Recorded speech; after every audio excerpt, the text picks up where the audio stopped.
From New York, this is Democracy Now! First of all, we were taken as hold for ransom. Then I was sold to the CIA as Al-Qaeda general, middle-aged Egyptian, 9/11 insider. I was taken to the black site where I was tortured for over 2 months. Then from the black site to Kandahar detention. Today, we spend the hour with Mansour Adaifi. He was imprisoned at Guantanamo for over 14 years after being sold as a teenager to the CIA by an Afghan warlord after the 9/11 attacks. By the time he was released, he'd spent half his life in U.S. custody, but was never charged with a crime. He'll talk about being tortured and why he repeatedly went on hunger strike to protest inhumane conditions. We were hurting ourselves. I always tell the people, our bodies was the battlefield because Americans torture us, abuse us, and beat us. And in our bodies, also we were torturing our bodies by hunger strike, by trying to resist. And I wrote about it, the hunger strike. It was a slow journey to death, toward death. That's hunger strike.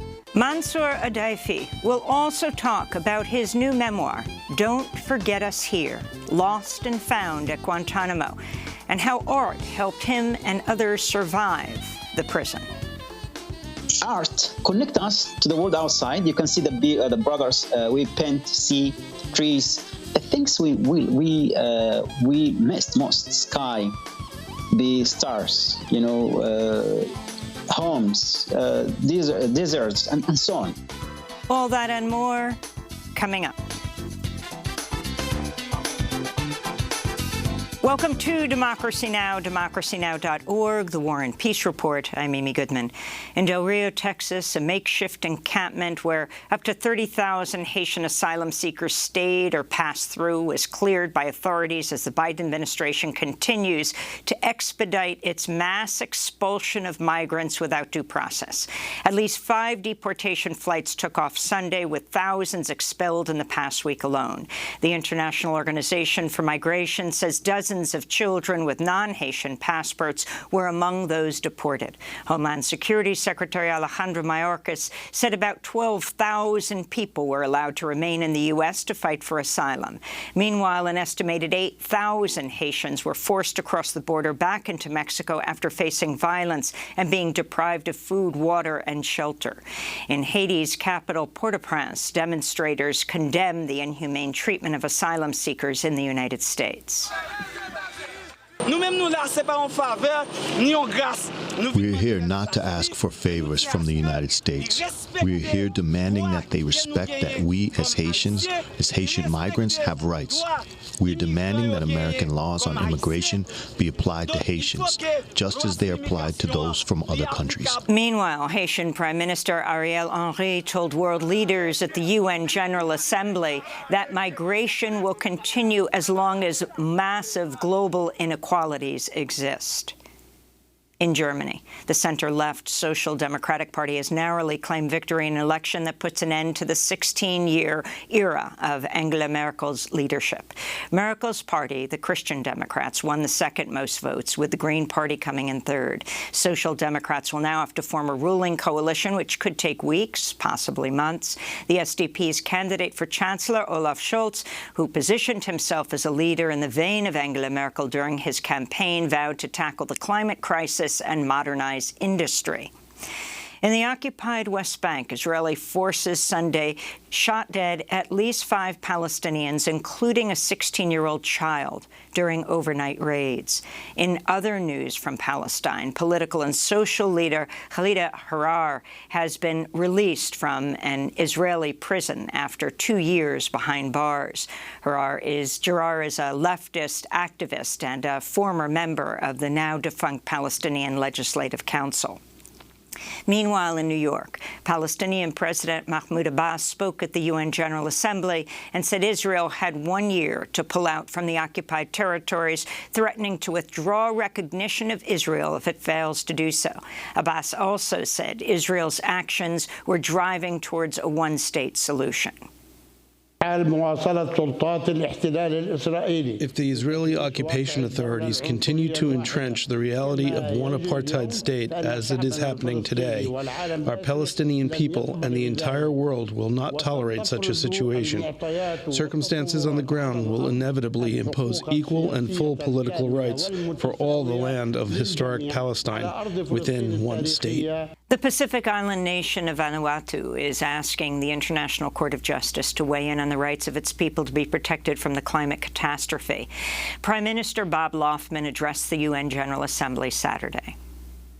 Limiting warming to near 1.5 degrees will be beyond reach.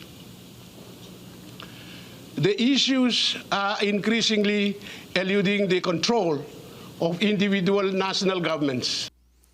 Hundreds of thousands of youth climate activists took to the streets Friday for the annual global climate strike. Protests took place across the globe demanding radical action from world leaders to fight the climate catastrophe. This is Maria Reyes, a climate justice activist in Mexico. Climate crisis is not a thing that will happen in 10 or 15 years. Climate crisis is here. Mexico is one of the most affected countries in Latin America. We have scarcity, we have droughts, we have floods, we have heat waves. We are dying of thirst. We are dying because of heat, and the government is still financing the fossil fuel industry. In California, firefighters continue to battle multiple wildfires. Police arrested a woman suspected of arson in the Fawn Fire, which erupted in Shasta County last week and led to thousands of evacuations. In the Sierra Nevada mountains, the KNP complex fire is still raging in Sequoia National Park and has blazed through some 45,000 acres. It was just 8% contained as of Sunday. In related news, California utility company Pacific Gas and Electric was charged with manslaughter over last year's Zog fire, which killed 4 people. In Somalia, al-Shabaab has claimed responsibility for a suicide bomb attack that killed at least 8 people at a checkpoint near the presidential palace in Mogadishu Saturday. Somalis have condemned the government for neglecting security in the country amidst a contested delayed election and ongoing political disputes. In Canada, the Conference of Catholic Bishops apologized for the century-long abuse of Indigenous children at government and church-run schools. The move comes after the remains of hundreds of students were found over the summer at the former boarding schools. But the apology falls short of a recommendation by Canada's Truth and Reconciliation Commission, which called on Pope Francis to apologize directly for the Church's role in Canada's cultural genocide. In Switzerland, nearly 2/3 of voters cast ballots in favor of same-sex marriage in a referendum Sunday. Switzerland is one of the last countries in Western Europe to approve same-sex marriage. Meanwhile, voters in the Catholic European microstate of San Marino have overwhelmingly voted to legalize abortion in the referendum there. Once enacted into law, pregnant people will be able to access abortions up to 12 weeks of pregnancy and in some cases after 12 weeks. San Marino is a small enclave surrounded by Italy. Meanwhile, back in the United States, the House passed the Women's Health Protection Act Friday, weeks after Texas enacted a near-total ban on abortion, and as the Supreme Court is set to consider a challenge to Roe v. Wade later this year. This is California Congressmember Jackie Speer. We are not vessels for men to inject their sperm into and then walk away with no consequences. This is my body, not yours. Many on the other side of the aisle whine about the freedom that they have lost by having to wear masks. And yet, you want to take my freedom to control my body away from me. The legislation would enshrine patients' right to terminate a pregnancy and protect providers from state laws that seek to ban abortion. The bill, however, is not expected to pass in the evenly divided Senate. House Speaker Nancy Pelosi says the House will vote on the bipartisan $1 trillion infrastructure bill Thursday, pushing an earlier deadline that had been set for today. Lawmakers will vote just hours before government funding and some key transportation programs are set to expire. Progressive Democrats said they will not back the infrastructure bill without Congress also approving the $3.5 trillion 10-year spending plan, which expands the social safety net and addresses the climate emergency. The House Budget Committee Saturday moved that measure forward for a House vote. Here in New York City, a federal judge temporarily blocked a vaccine mandate for teachers and other staffers. The mandate was set to go into effect today and will now be reviewed by a legal panel this week. Meanwhile, New York Governor Kathy Hochul says she may call in the National Guard and out-of-state medical personnel to fill in for tens of thousands of hospital workers who have not complied with New York's vaccine mandate for healthcare workers. In New Mexico, health officials have linked the improper use of ivermectin to at least 2 deaths. The anti-parasite medication, most commonly used for horses and cows, was widely touted by conservative media and others, even though there is no scientific evidence it benefits COVID patients, and the FDA has warned against its use. In Chicago, workers at El Milagro tortilla plants staged a temporary walkout last week to protest low-pay staff shortages and abusive working conditions, including intimidation and sexual harassment.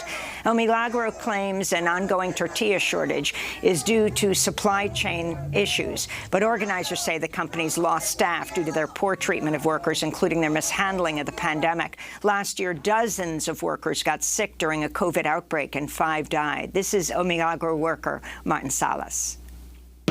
All we're doing is demanding our rights as employees of El Milagro. Just as they have rights as employers, we too have rights as workers. I pack 80 tortilla packages per minute. I load a case, put it on a pallet, and come right back. Because if I don't keep up this pace, tortillas will fall off from the machine and they'll blame me.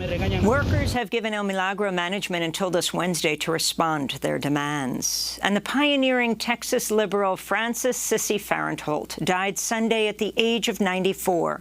In 1971, as the only woman elected to the Texas House, she led a revolt against corruption, then overcame long odds to become a serious candidate for Texas governor. In 1972, she lost a bid to be the Democratic Party's nominee for vice president. Do you think at this time a woman could be nominated as a vice presidential candidate? To me, the pursuit of public office is a corollary to full citizenship.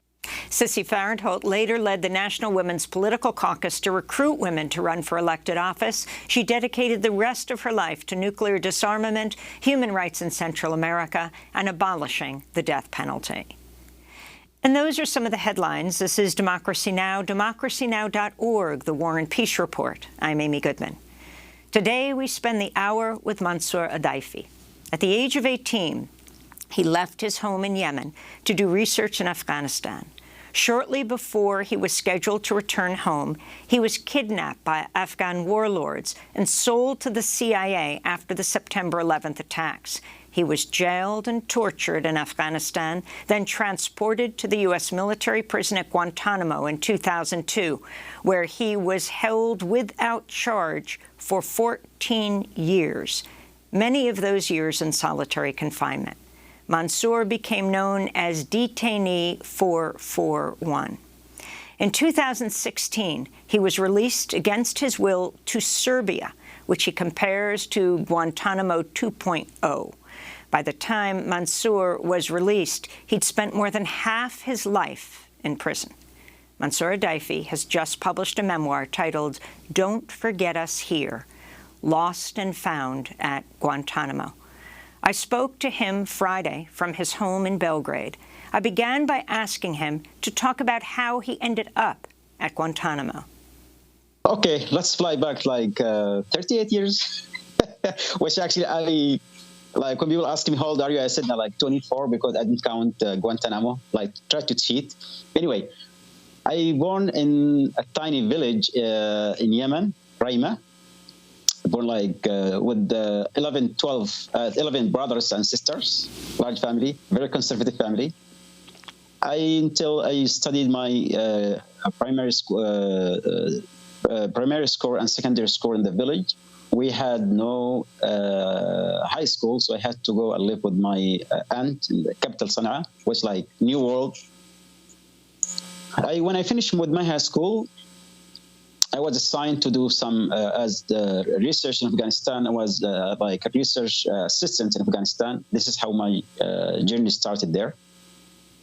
In Afghanistan, I spent a couple of months researching and doing some of the research required to be done. One day after 9/11, I was kidnapped by the warlord. They were actually interested in the car. They weren't interested in us. Then when American came, the American airplane, they were throwing a lot of flyers offering a large bounty of money. Could it change Afghani's life? So Afghanis found out that the more you give them high-ranked people, the more you get paid. The price ranged between $5,000 to like $200,000, $500,000. First of all, we were taken as hold for ransom. Then I was sold to the CIA as Al-Qaeda general, middle-aged Egyptian, 9/11 insider. I was taken to the black site where I was like tortured for like over 2 months. Then from the black site to Kandahar detention was one of the funny things. When I arrived at Kandahar detention, I was thrown naked there. It's a long journey. Second day of my arrival, guards came to move me to a tent. After the interrogation, I was asked to sign a paper that the Americans have a right to shoot me and kill me if I try to escape. I said, no, I'm not going to sign. Of course, I will try to escape. I shouldn't be in the first place. So I was beating. I refused to sign. They put my hand on the paper. They signed it themselves. I said, no, that doesn't count. I have to sign with my, willingly. And when you talked about a bounty being paid to the warlords who handed you over to the U.S. CIA, and then you were tortured at a black site. Do you know where that black site was? And when you say tortured, what actually happened to you in that 2-month period? If I hate to bring you back there, but what actually happened? I don't know where. Until that day, I don't know where the black site is, where that place. But I was kept before that at one of the warlord home. I was treated like a guest, teaching his kids classes, math, Quran, and so on. And after that, when American came, they stripped naked. They put me in the bag, hooded, and they shipped me to somewhere. I don't know. Until that day, so. And the black site, it was one of the worst experience in my life. Sometimes I'm afraid to get back there, not because fear, it's just, to relive that trauma, because there was no limit to whatever they can do to us 24 hours. And these were U.S. soldiers? Yes, U.S. soldiers and with also Afghanis, where people actually lost their life there because they were looking for where Osama bin Laden, where is Mullah Muhammad, where the new attacks, the sleeper cells. And they have a long list and photos and all kind of things. So yes, those black sites. I believe no one knows how many people ended there and how many people actually died there. But there was no limitation to whatever they can do to you. We spend hang on the ceiling all the time, upside down. Even we blindfolded. Naked, the food and drink, they just pour rice and water in our mouth. Sometimes we also do our things while standing, and there is no rest. 24 hours of programming, like sleep deprivation. We have only sleep. They give you 30 minutes, then 6 hours, then 20 minutes if you can sleep. Loud music, beating, waterboarding. They used to put us in kind of like a barrel and roll it in the ice and shoe. And the first time I did, I thought that I died because they rolled it and they used to they shot with the gun. I was looking where the holes, but I was still alive. So yes, And so you were taken from there to Kandahar, and then you were held where in Kandahar before being brought to Guantanamo? I think in Kandahar, we were at the airport. They have a detention. They built a detention prison in Kandahar. It was tent surrounded with high walls of barbed wires. We could see the airplanes taken off and every time. So when we used to see the small airplanes, we knew they bring a new group of people. But we call the big one, the Beast, the Air Force, really big one. So that when it comes, we all like panic because we knew some people was going to leave and they're going to disappear. So even that trauma, just waiting for your name to or number to be our name to be called. They took us and they call a process station, or they just dragged me to that place, hang on the pool, stripped naked, shaved, and there were all kind of humiliation.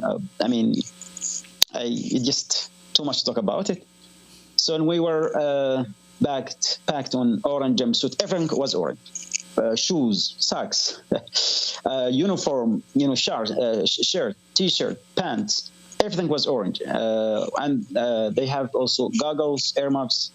My mouth was duct taped, my eyes too. Also, then hood, and they put one more thing about me special because as big fish, they put a sign around my neck, which said "beat me." So every 10 minutes, I get beaten all the way for the next over 40 hours until we arrived at Guantanamo.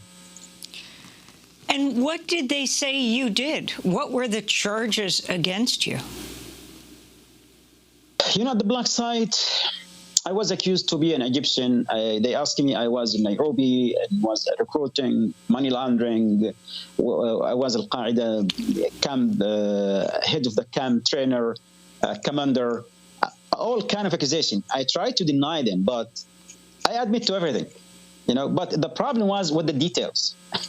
I couldn't give them the details. By the end, like 2 months and a half, when they found out I wasn't that person, they just threw me in Kandahar detention. And from Kandahar, the same file were sent with me, where the interrogation started again about the same person. And in Guantanamo, over and over and over again. Now, I want to just be very clear. You were 18 years old. Yeah, I was 18 years old when I was kidnapped. I turned 19 in the black site. Former Guantanamo prisoner Mansour Adaifi. We'll be back with him in 30 seconds. في رضاك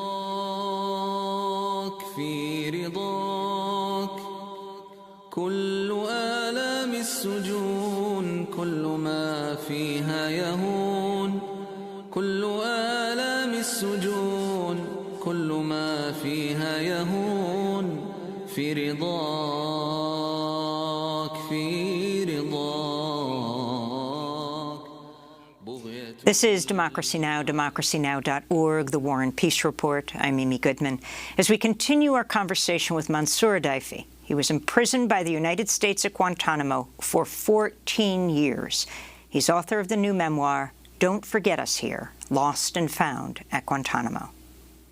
What most people don't know about the purpose of Guantanamo, let me talk just a little. Guantanamo, as you know, it was outside of the law. They call it the island outside of the law. So the purpose of Guantanamo wasn't about making Americans safe or about safety or security. It was, it wasn't that purpose. So we were called detainees, and as you know, international law doesn't apply. Geneva Convention doesn't apply. American law doesn't apply. Cuban law doesn't apply. Nothing applies at that place. It's just a dark hole, a black site within the military base. So when General Miller arrived in 2000, by the end of 2002, he's the first one who wrote the camp SOP, Standard Operation Procedure, and he was the first one who started developing what they call enhanced interrogation technique, enhanced torture technique. So we were kept in solitary confinement, experimented on, punished, everything utilized as experiment. Our religion, our daily life, food, clothes, medicine, talk, air, everything was used in those experiments. Also, there was a psychologist who supervised those experiments. There was around 800 detainees from 50 nationalities, 20 languages spoken. But, Amy, the youngest detainee was only 3 months old. They brought him with his father. He was kept in the hospital. The oldest detainee was 105 years old. That man was my neighbor. And that what hurt me most at Guantanamo, seeing that man at that age treated like the same I was treated, I couldn't take it. I had to fight every day with the guard to stop treating that way. So, yes, General Miller was his job. There is a research called Guantanamo's America's Battle Lab. Talk about how Guantanamo was turned into experimenting lab on detainees. So, even not just us. There was a chaplain, I think you know about James Yee. I met him at Guantanamo. James Yee was the chaplain at Guantanamo who would come out and talk about what happened there. No, before what happened to James Yee at Guantanamo shocked and surprised us all. I remember the first time I talked to James Yee, I was taken to the interrogation room, stripped naked, and they put me in a we call it satanic room, where they have like stars, signs, candles, and crazy guy come in like white crazy clothes, reciting something. So they also used to throw the Holy Quran on the ground, and they tried to pressure us to like they were experimenting basically. When I met James Yee, I told him, look, that what happened with us that way. James Yee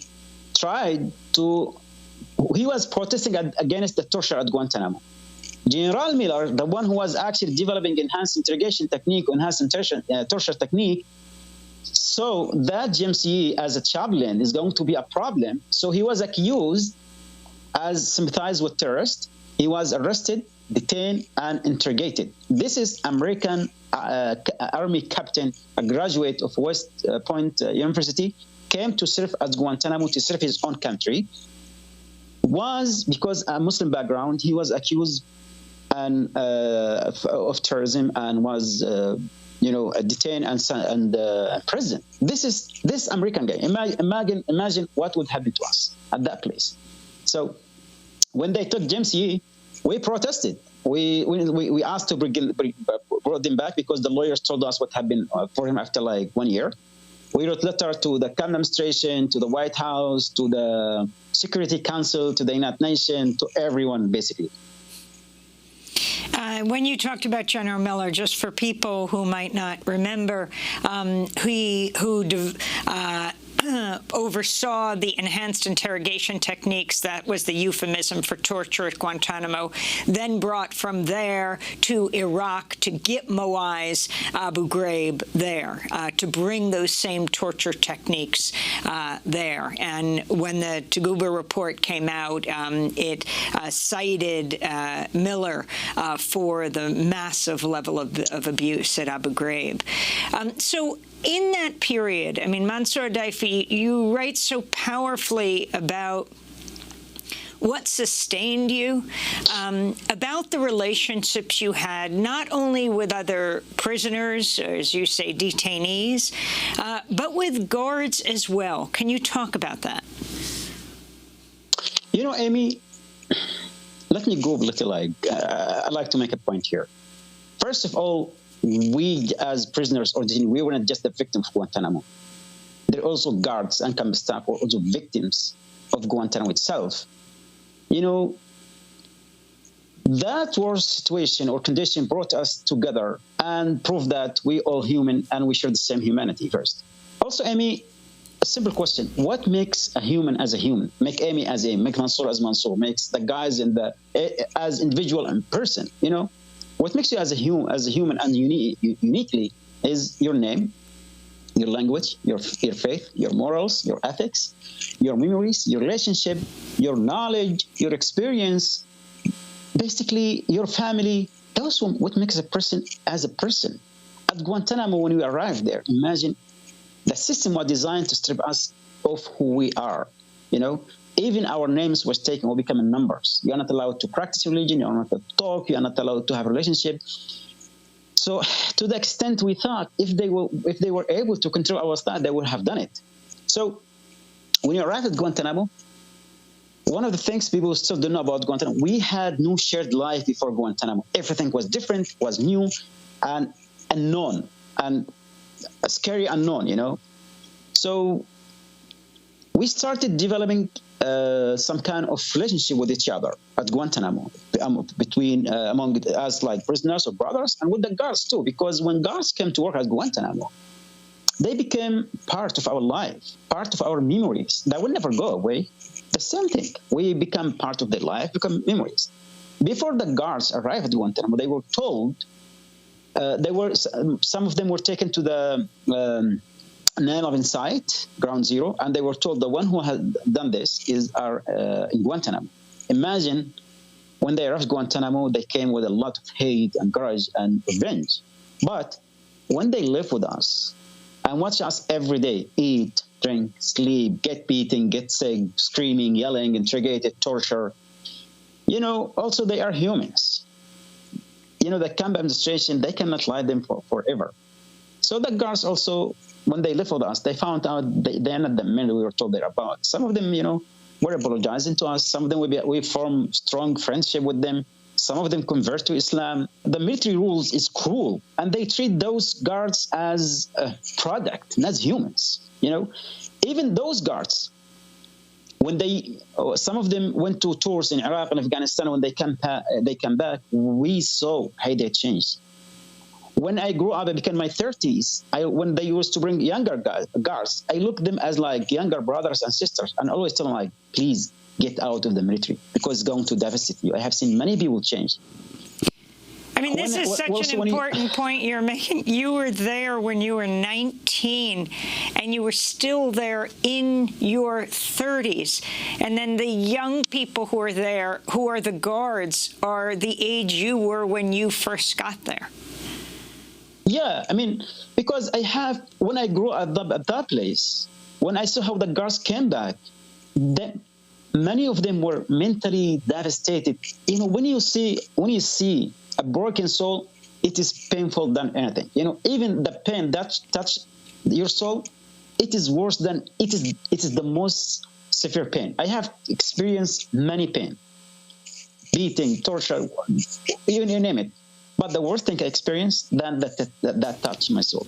I wanted to ask you about the hunger strikes. You participated in these for years, and you were force-fed. We were in a place, we tried to survive. As I told you, we had only each other.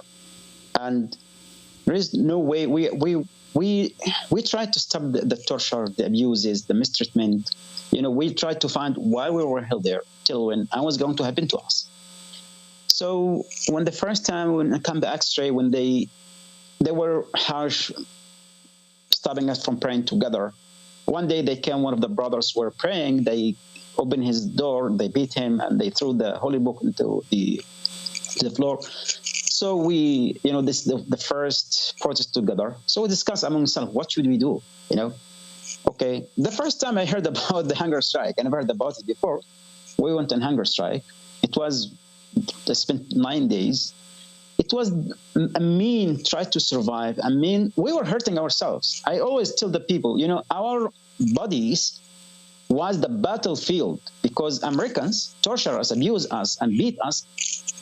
And in our bodies, also we were torturing our bodies by hunger strike, by trying to resist. And I wrote about it, the hunger strike. It was a slow journey toward death. That's hunger strike, They also become very experienced how to break the hunger strike. We spent almost every year we had to go through many hunger strikes over and over again. We force fed in 2005, 7, 2010, 13.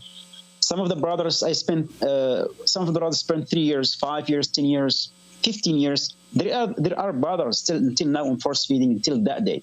And what was that force feeding? Can you describe it? We were just learning about what was happening at Guantanamo at the time, the tubes that were used, how big they were, that this was used as a form of torture as well, what it meant when they were forced to stop force feeding you? As I told you, they were also doctors that were experimenting on us. They used to bring.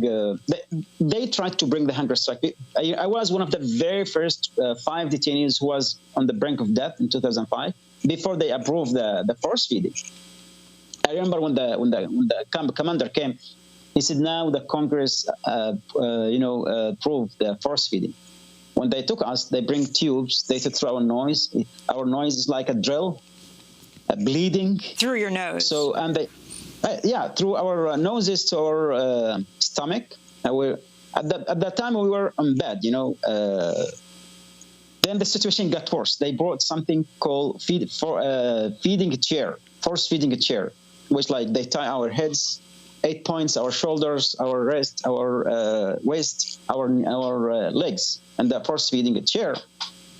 Then they brought also really large, they call it 9 French tube, really large, and they put it through our nose. We were screaming, shouting that, eat. No, wait, eat. In 2005, they forced all of us to stop the hunger strike. What they did, they used to feed us regularly. They should for us twice a day, but when they wanted to bring the hunger strike, they used to feed us 5 times a day. Nobody can last.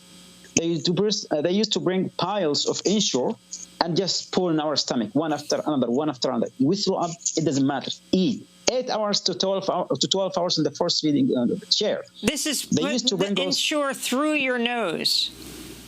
Yes, we they used to pour the insure 1 can after we was to throw up. If you throw up, you get more. They also used to bring some laxative in the insure. We on ourselves on the feeding chair, and we were taken to a certain confinement, really cold AC.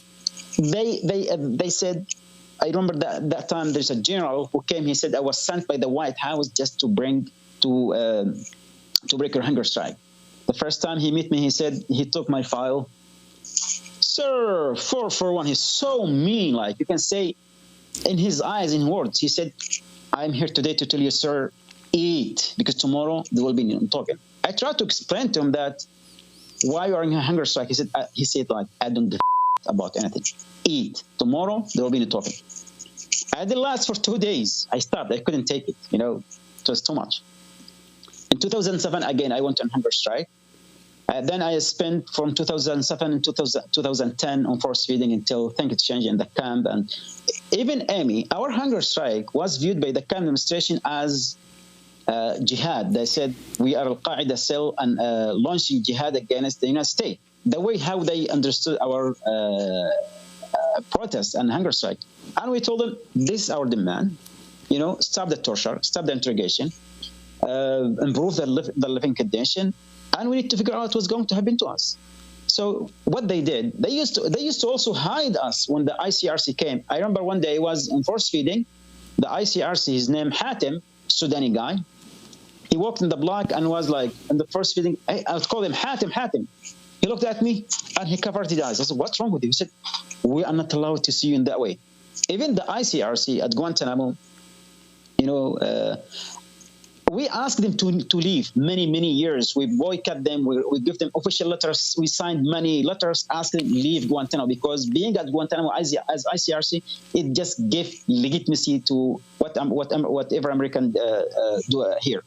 We're talking to Mansour Daifi. He was detainee 441 at Guantanamo, imprisoned without charge for 14 years, and has written a memoir about his life, Don't Forget Us Here, Lost and Found at Guantanamo. So I then want to ask you about what happened in 2016, why after 14 years without charge, at 19 years old, now in your 30s, you were released, and how you ended up, a Yemeni man, in Serbia. I refused to come to Serbia. I was forced. They told me, you have no choice, either leave or rot in here. Then the ICRC, when I protest, I went on hunger strike, protesting going to Serbia. The ICRC came here to Mansour. They issued a new, Obama administration issued a new rules. If any detainee accepted by any country, he will be forced to leave, regardless. So basically, I had no choice. They bought me with money, and they give the Serbian government money to take me again. So this is the game. We have no say.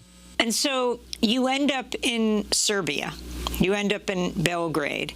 I was just listening to an interview that Frontline did with you. And when PBS partnered with NPR to do this documentary series, you did an interview with them, and ultimately you were beaten for that interview. Can you explain what happened to you, this not long after you got to Serbia?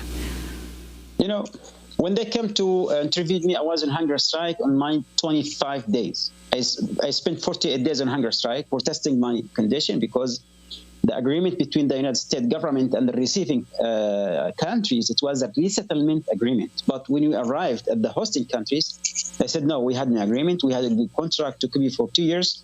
You live in our countries under restrictions, nothing. You have no education, no courses, no. You know, they made us promises, especially in my case. I was recommendation to finish my college education. So I talked to my lawyer. I said, I cannot live here. I cannot stay here. I want to leave. So I went on hunger strike when I was, even one of the universities, I was accepted when they found out I came from Guantanamo. I was expelled. You know, this is one of the things that hurt me most after Guantanamo. So I went on hunger strike.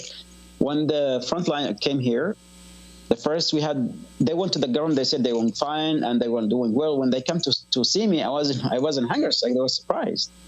The first time we had an interview, then the second day, some people came to my apartment, took me down. They won't send me a message. Stop lying. You're lying. You're a liar. You're a liar, and so on. You know, and you know, I didn't want to cause any problem because I didn't want to expect. Because as you know, the Serbian, they have their history with Bosnia in the 1990s. Scary place. So then I disappear. Then I contacted my lawyer. I contacted the frontline. We continue again. And again, after the interviews was aired, the Serbian newspaper really presented me in the worst way. Newspaper, TV. I was arrested, interrogated, threatened to be entrapped.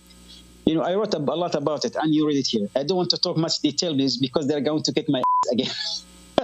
But what I have learned at Guantanamo, I will never keep silence, you know, because keeping silence only gives the oppressor a mean to oppress you more. So I will never keep silence. Whatever they do, I will keep, you know, because I have done nothing wrong. Even if I have done something wrong, there is justice system. You cannot just beat people, arrest them, or interrogate them because you have a power. So basically, yes, I mean, then in 2018, they came to me. They said, now that 2 years finished, you have to choose to go to Saudi jail or to go to the refugee camp. And the guy, his name is Nicola, told me, American, you. The interview cost you a lot, literally word by word. And my lawyer was there. Listen to him. You're like, what? So yes, what I talk about our life after Guantanamo, we still live in Guantanamo 2.0. You know, just let you know, Amy, I studied in another college. I will be graduating the 29th of September. And my thesis is about rehabilitation and reintegration of former Guantanamo detainees into social life and the labor market. I have been doing a lot of research for the last 5 years. I have interviewed around 150 brothers released from Guantanamo. You can't leave Serbia, Mansour. Do you remember when I told you the worst pain that touched your soul? You know, I wanted to get married. I found really a woman that I thought she is going to be my wife. The only thing was like the piece of paper and a travel document where I can get married. So I couldn't travel, so I couldn't marry and finish. Not just me. I think I'm lucky. There are one of the brothers, Lutfi, he died last year. He had heart diseases. He was relocated from Kazakhstan to Mauritania, where they didn't have good health system. He needed to go to somewhere where he be treated because he needed emergency surgery. And his doctor told him you have at least 6 months. So he needed $30,000 cash organized, raised fund for him. And they said his surgery will be covered. He needed just a travel document, either travel to Tunisia or the country, just to have the surgery and get back. He lost his life. You know, it's one of the saddest moments. Like when I was talking to him, Martin Case, we talked to the ICRC, we talked to our human rights organization, to government. Nobody cares. Simply nobody cares. Former Guantanamo prisoner Mansour Adaifi, jailed at Guantanamo for 14 years, never charged. We'll be back with him in 30 seconds. Rulers of the nations as you fuss and fight over who owns this or that and who has the right. to design, build a cell and store and fire. All the bombs and guns to defend your holy empire. There are children, hungry children, sick and dying. Is it for freedom, Sarah Thompson? This is Democracy Now!, democracynow.org. I'm Amy Goodman as we continue our conversation with Mansour Daifi, jailed by the United States at Guantanamo for 14 years, author of the new memoir, Don't Forget Us Here, Lost and Found at Guantanamo. I asked him about reports that the Biden administration is considering holding Haitian refugees at Guantanamo. They should help the countries to have some kind of stability so that people can live their life. Yeah, it's one of the biggest crises in the 21st century, the massive migration and refugees. So, but creating Guantanamo again, it brought us again what's going to happen to these people, how it's going to be treated.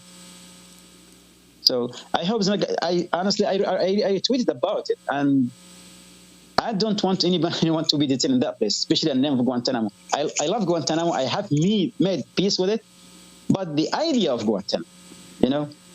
Well, let me ask, when you said I have made peace with it, you held up your scarf that's orange, that's wrapped around your neck right now as you speak to us. You were forced to wear orange from head to toe. Why wear orange now? I wear orange all the time. Because at Guantanamo, when the psychologists and the ICRC told me, wow, if you see the orange color, you will be shocked. If you heard the no for movie, I said, no, this is part of my life, and I will never let Guantanamo change me. So alhamdulillah, I choose to fight for to close Guantanamo and to try to help anyone who wrongly detained or strip his freedom. Because I don't want anyone to suffer the same fate I have suffered. Although I have made peace with Guantanamo. I almost like every day talk about Guantanamo, write, talk, give interviews and so on. My other brothers, they don't want to remember because it's like a trauma. You traumatize yourself over and over again. But for me, I took it in another way. And alhamdulillah, I have some kind of strength. Allah subhanahu wa ta'ala gave me strength. So I would use that strength to support those helpless people, and also to bring the truth about Guantanamo. So I use my 441 in my emails, in my names, everywhere. And I use the orange color all the time.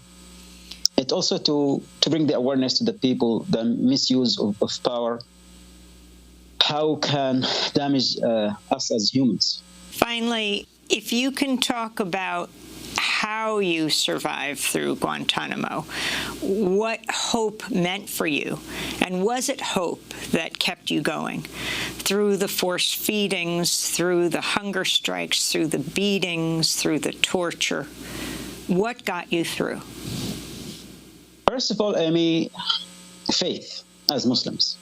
The first thing, we stick to our faith as Muslims because before Guantanamo, I was studying Islamic Institute. That where I get the mission to go for research. So most of us, even the U.S. government viewed us as terrorists or the faith a source of terrorism. It's not. First, it's our faith, stick to it, praying to Allah subhanahu wa ta'ala, knowing that everything in the hand of Allah subhanahu wa ta'ala, and Americans had nothing to decide our fate. Secondly, we had each other because we were kept at that place. We had no books, nothing, totally disconnected from the world outside. So we had all each other. I wrote about it. I wrote about it a piece called "The Beautiful Guantanamo," which is I just took all the bad things and I wrote about how we survived Guantanamo. Imagine, Amy, around 50 nationalities, 20 languages, different background. People who was Guantanamo, they were artists, singers, doctors, nurses, divers, mafia, drug addicts, teachers, scholars, poets. The diversity of culture interacted with each other, melted, and formed what we call Guantanamo culture. We call it the beautiful Guantanamo. Imagine, I'm going to sing now, 2 songs, please. Imagine we used to celebrate once a week, night, and to escape away pain of being in jail. Try to have some kind of like to take our minds from being in cages, torture, abuses. So we had one night a week, in a week to like in the black. So we just start singing Arabic, English, Pashto, Urdu, Farsi, French, all kind of languages. Poets in different languages, stories, people dance from Yemen to Saudi Arabia to rap to all kind. It's like, imagine you hear in one block 48 detainees, you heard those beautiful, songs in different languages. It was captivating. They took that, however, the interrogators took it as a challenge. We didn't challenge them. We just tried to survive. This was a way of surviving because we had to lead each other. The things we brought with us at Guantanamo, whether our faith, whether our knowledge, our memories, our emotions, our relationship, who we are, help us to survive. We had only each other. Also, the guard was part of our survival because they play a role in that, by helping some of them help, sometimes singing with us sometimes. Also, we had the art classes. I think you heard about we especially in that time when we get access to classes, we paint. So those are the things help us to survive at that place. Hope also. Hope, it was a matter of life or death. You have to keep hoping. That place was designed just to take the hope away, so you can see the only hope is through the interrogators, through Americans. We said, no, it's not going to happen that way. So we had to support each other, try to stay alive. Also, we lost some brothers. And I lost very good brothers at that place. It's one of the, hardest and saddest moments at Guantanamo. And alhamdulillah, I managed. I don't know if I survived, to be honest with you, because someone asked me last month. I had an interview with last month. Someone asked me, how did you spend your 20s and 30s? I said, I don't know. I don't know what does it mean, 20s or 30s. I am now at my late of my 30s, but I'm not free yet. So imagine, I have a huge gap in our life, like 15 years of Guantanamo, 5 years now. And physically, technically, practically, technically I feel like I'm 38, 39, but practically I feel like I'm still in my 20s, this mentality. You can see in my behavior, the way I talk, that's who I am actually. So there's a huge gap. And when I was released, different society, language, community, anyone can interact or friend with, get arrested, interrogated, people stay away from us. So because the stigma of Guantanamo. So basically, but I'm trying to make a life, to get married. I can sing the song for you. Yes, you said you'd sing too. Yeah, the first one when we like supporting, because especially when General Miller arrived, he tried to crush us. The first day he arrived, he searched all of us, beat all of us, cavity search. They brought dogs, FC teams, pepper spray.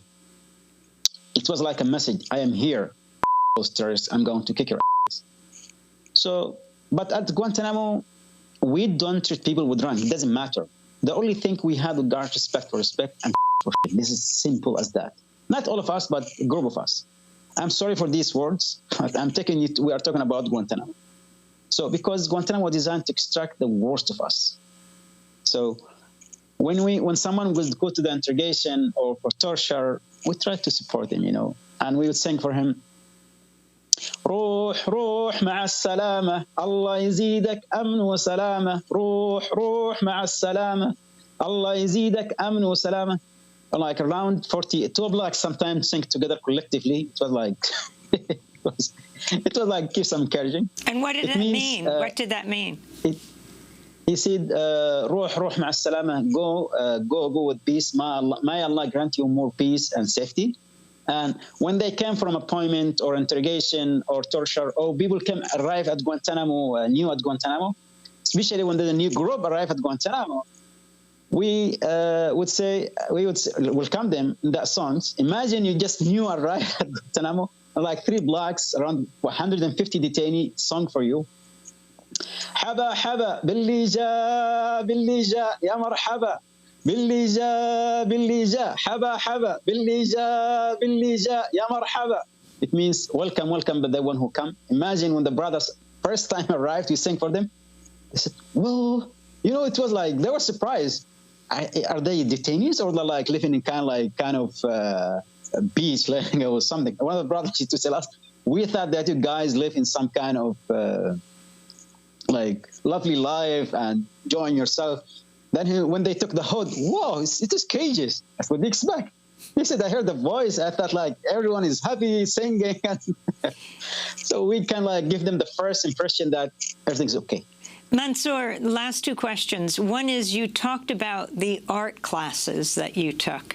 Can you describe what art meant for you, and what did you create? What did you draw? You know, Amy, when we started negotiating with the Camp administration in 2010, we negotiated in 2009 and 10, we negotiated art class. The camp commander said, art class? Your guy is terrorist. You didn't have to paint. So we asked the brothers, can you paint, please? The second meeting, we showed them. They were shocked and surprised. They said, okay. It was a process, negotiation, asking over and over again. But alhamdulillah, you know, art class is one of the most important classes to go into now, because it helps us to express ourselves. It was a mean way of escaping being in jail, because you need to skip that feeling.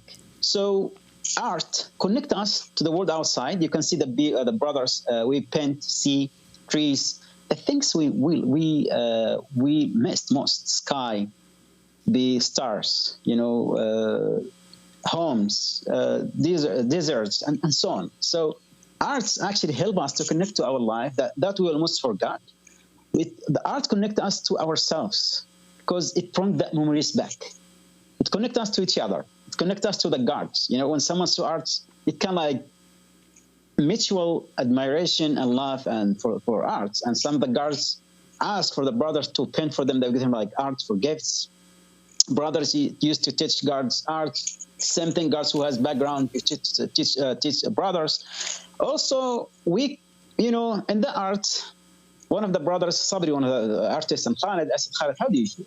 He said, Mansour, wallahi, when I paint, I saw myself in that painting, like in the hill, on the boat, on the ship, on the sea, sometimes like running here and there. So he said, like, it just takes my mind and calm people down.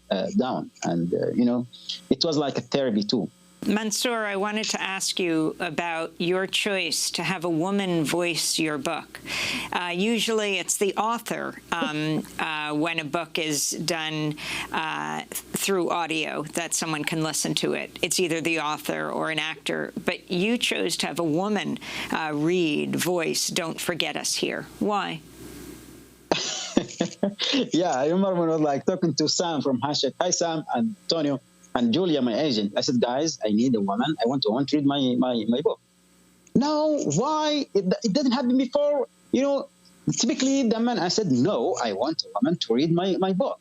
Mansour, that doesn't make any sense. I said, what makes sense about Guantanamo? Nothing makes sense. I told him, plus, you know, men have been kidnapped me, tortured me, kicked my ass, imprisoned me. And like, they have done a lot of things, you know. The one who treated us, you know, nicely was woman. So I want a woman to read my book. So why not? At the same time, I told him it is like kind of racism against women. So first they sent me some kind of like men. I said, no, I don't want. I want a woman to read my book. So when they found it was turned out good, they said, wow, this is a good idea. I said, no, I told you.